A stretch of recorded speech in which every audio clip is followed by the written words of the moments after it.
ध्यान करिए।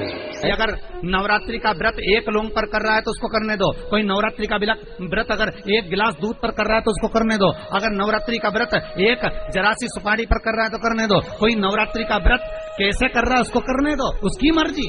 तुम्हारे घर में जैसा व्रत होता है, तुम्हारे घर में जैसा नियम होता है। और कितनी महत्वता कलश की महाराज। जिनके घर में ज्यादा रोग हो, बीमारी हो, ज्यादा तकलीफें आ रही हो, कष्ट बढ़ रहा हो, बीमारियां बढ़ रही हो, या भय लग रहा हो, डर लग रहा हो, हृदय चित्त में कहीं ना कहीं आपको भय का भान हो रहा हो, तो एक लोटा पानी एक कलश में जल भर कर रख लीजिए और रात भर उसको रख लेने दो। नवरात्र चल रहा है, उस कलश को रात भर रखकर सुबह सुबह उस कलश में एक बेलपत्र डालकर उस जल को नीम के पेड़ के नीचे, जहां नवरात्रि में नीम के पेड़ के नीचे सारी विद्याएं, आदि शक्तियां, सारी देवी उस नीम के पेड़ के नीचे विराजमान रहती हैं। उस कलश में एक बेलपत्र डालकर रात भर रखकर उस जल को पूरे घर में घुमाकर उस नीम के पेड़ के नीचे समर्पित कर दीजिए महाराज। घर में भय लगना बंद हो जाएगा, कोई बड़ी बीमारी आपको घेरेगी नहीं और उस बीमारी से, उस रोग से आप मुक्त रहेंगे।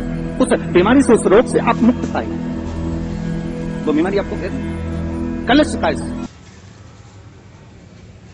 नवरात्रि में 9 दिन में से कोई एक दिन ऐसा ले लो जिस दिन कन्याओं का भोजन कराओ, साथ में उनको लाल चुनरी ओढ़ाओ या कोई लाल वस्त्र, लाल पूजन की सामग्री उनको दो, सुख मिलेगा। नवरात्रि में देवी जी की जो बाती लगाई जाती है वो लंबी लगाई जाती है। लंबी बाती का प्रमाण अलग होता है। लंबी बाती क्यों लगाई जाती है? भगवान के मंदिर में दीप में, देवियों की पूजन में, लक्ष्मी की वृद्धि के लिए। कौन से देवता के यहाँ लंबी बत्ती लगती है और कौन से देवता के यहाँ गोल बत्ती लगती है, उसका भी प्रमाण बनता है। किसी देवी की पूजन करो तो लंबी बत्ती आती है, कुल देवता की पूजन करो तो लंबी बत्ती आती है।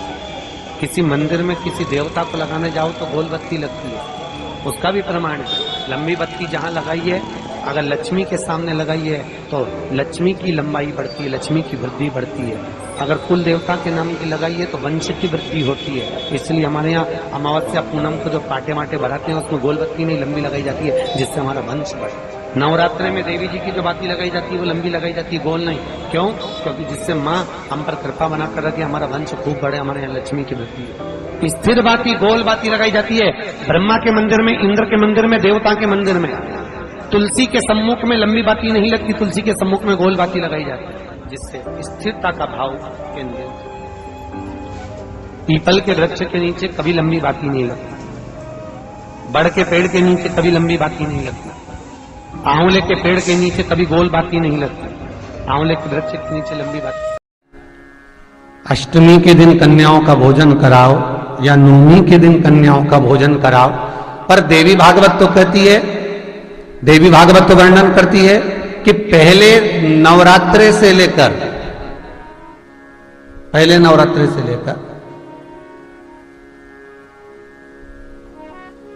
नौमी तिथि तक जितने दिन देवी के होते हैं, प्रत्येक दिन में आप किसी भी दिन कन्याओं का भोजन करा सकते हो, पहली रात्रि से लेकर, पहला दिन से लेकर।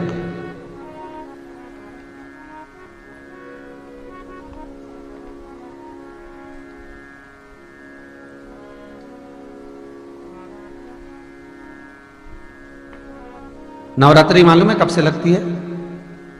आप लोगों को ज्ञात होगा ना, नवरात्रि कब से लगती है? अमावस्या से कि एकम से? अरे जितने लोग सुन रहे हो जरा बोलो तो भाव से। अमावस्या से लगती है कि एकम से लगती है? तो सब लोग कहेंगे महाराज जी पड़वा से लगती है, एकम से। पर देवी भागवत कहती है अगर एकम से लगी तो नवरात्रि पूर्ण कैसे हुई? एकम का दिन लगी तो एकम के दिन की रात्रि, फिर दूज के दिन की रात्रि, तीज के दिन की रात्रि, चतुर्थ दिन की रात्रि, पंचम दिन की रात्रि, छठे दिन की, सातवें दिन की, आठवें दिन की, 9वें दिन की रात्रि। पर 9वें दिन तो सुबेरे पूजन करके, यज्ञ करके, अनुष्ठान करके देवी को विसर्जन कर दिया, फिर नवरात्रि पूर्ण कैसे हुई? नवरात्रि की पूर्णता होती है अमावस्या की रात से गिनी जाती है। कौन से दिन से गिनते हैं? अमावस्या की रात्रि, फिर एकम की रात्रि, फिर दूज की रात्रि, ऐसे गिनते गिनते अष्टमी की रात्रि तक और नौमी के दिन सुबह तक या दोपहर तक या शाम तक, जब तक आप यज्ञ ना करें तब तक ये 9 रात्रियां पूर्ण गिनी जाती हैं महाराज देवी भागवत के हिसाब से, पूर्णता में गिनी जाती। अब हमने कन्या भोजन का जो क्रम बनाया, अष्टमी के दिन करा देंगे, नवमी के दिन करा देंगे, इस तिथि को करा देंगे, पर भाव देखिए, शास्त्र कहता है भूखे को भोजन जब कराइए जब उसको भूख लगी हो।